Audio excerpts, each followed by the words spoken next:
Mentir yo no. Seguro que no, Mari Carmen. No. No me estarás mintiendo ahora mismo al decirme que no sabes yo mentir. Yo no sé mentir, a ti no te miento. Bueno, pero si sabes mentir, me estás mintiendo. No me daría cuenta yo de que me mientes, pero sí estarías mintiendo. No sé mentir mintiendo. Mira, me prometiste que ibas a hacer croquetas cada vez que viniésemos al futuro y... A lo mismo siempre, a la comida. Y al final no, o sea que igual ahí me colaste una mentira. Tengo patatas chip. Ay, qué ricas. ¿Me puedes buscar a un experto en inteligencia artificial que pueda explicarnos cómo hacéis las máquinas para ganar el piedra, papel, tijera, este tan viejuno, o mejor cosas más como el póker o... Las mira, quinielas. El parchís también. ¿Sigue habiendo quinielas en el futuro? Sí, ¿no? Sí, mira, y ahora llamo.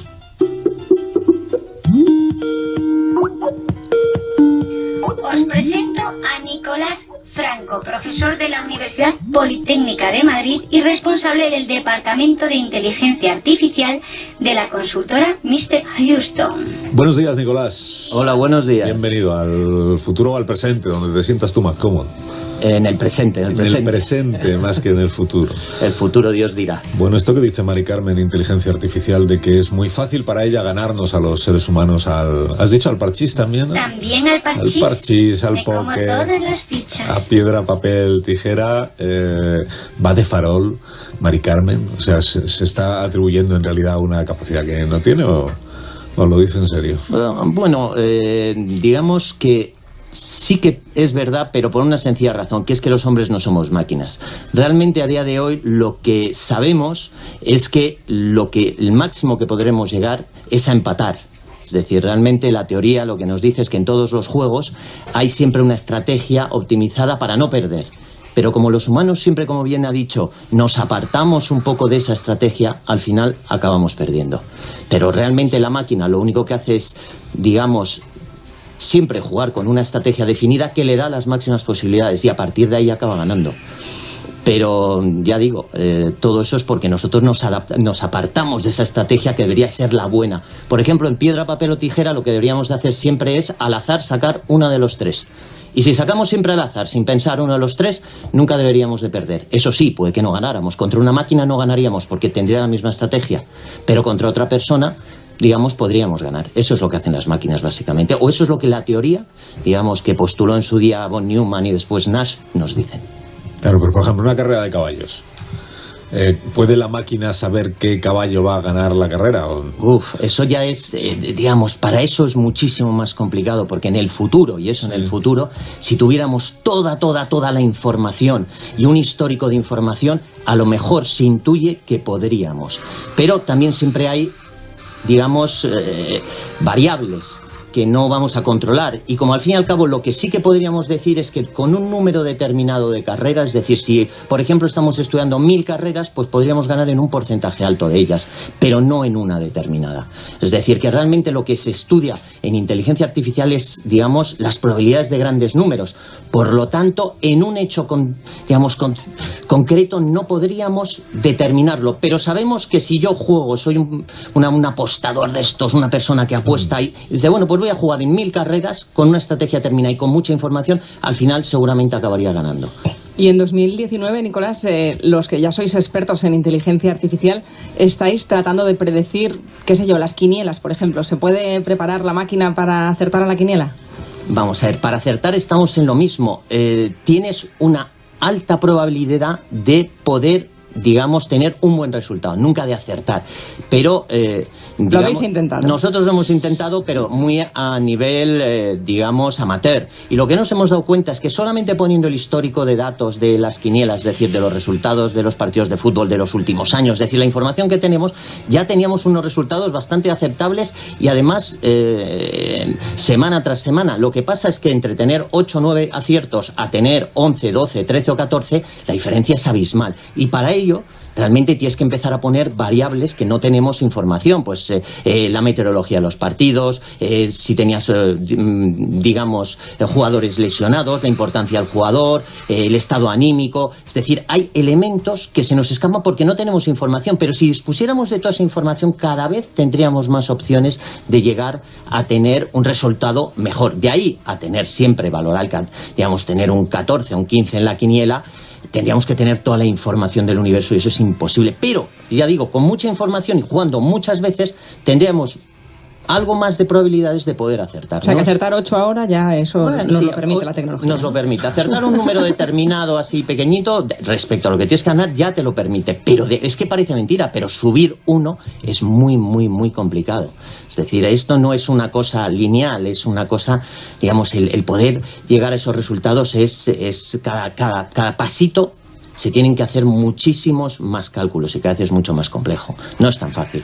Pero bueno, por lo menos, ya digo, vamos en la línea a tener, como bien decís, los juegos, sobre todo los juegos de azar y los juegos en los cuales intervienen los humanos, tener una capacidad predictiva que hace que el juego no sea tan, digamos, azaroso, al fin y al cabo.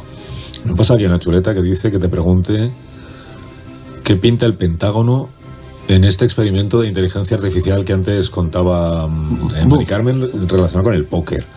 Vamos a ver, el Pentágono o, digamos, todos los ministerios de defensa, en todo lo que sea teoría de juegos, les encanta. Es decir, realmente la teoría de juegos que se empezó a poner en práctica fue en la Guerra Fría y fue justamente para determinar, digamos, los diferentes casos en el momento que hubiera lanzamientos nucleares. Es decir, realmente se empezó a utilizar muchísimo la teoría de juegos porque había maneras de calcular los diferentes escenarios que podían aparecer si uno, digamos, hacía un ataque nuclear. No solamente había la opción de lo que llaman suma cero, es decir, tú ganas y yo pierdo, es decir, te mato a ti, sino casos intermedios. Entonces empezó a aparecer mucho a utilizarse teoría de juegos. Entonces la teoría de juegos realmente lo que nos dice es que hay una información que subyace que no está al alcance de uno de los dos contrincantes, como en el póker. Es decir, yo tengo una serie de información que tú no dispones, que es mis cartas o en,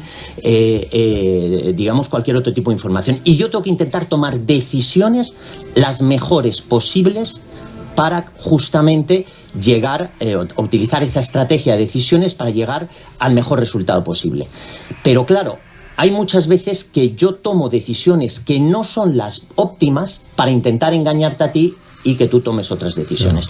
Entonces, eso, digamos, ya digo, puede ser en un juego o puede ser dentro del mundo real en sistemas de espionaje o en sistemas, digamos, en los cuales realmente sea un juego. Es decir, hay información oculta y yo tengo que tomar decisiones para intentar, digamos, engañarte a ti. Y por eso todos los ministerios de defensa en general que estudian el comportamiento humano les interesa predecir o tener al alcance herramientas que les ayuden a digamos, a esas tareas. En el terreno de la negociación política, ¿no habéis pensado en la inteligencia artificial? Por ejemplo, en una negociación para una formación de gobierno o una investidura. Con inteligencia valdría, ¿no? En la que están los dos...